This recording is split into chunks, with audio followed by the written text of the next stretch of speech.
Today we're going to talk about 3 things to consider when designing your kitchen.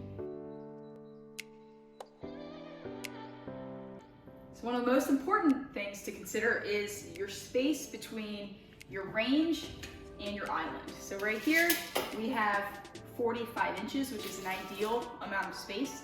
You don't want it to be too far away and you don't want it to be too close. So the reason you don't want it to be too far away is because when you have a heavy pot, you want to be able to reach your sink to wash it easily.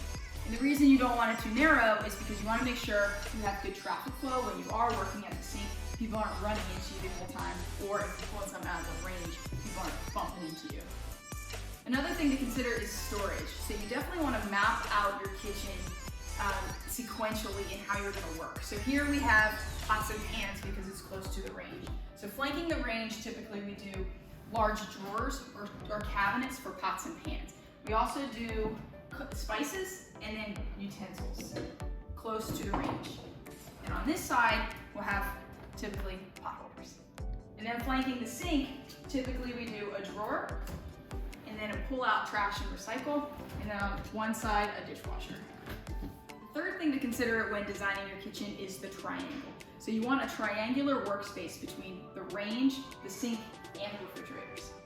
The reason you want that is because you want to be able to get your items out of the refrigerator and easily get them over to the sink or the range to prepare your food.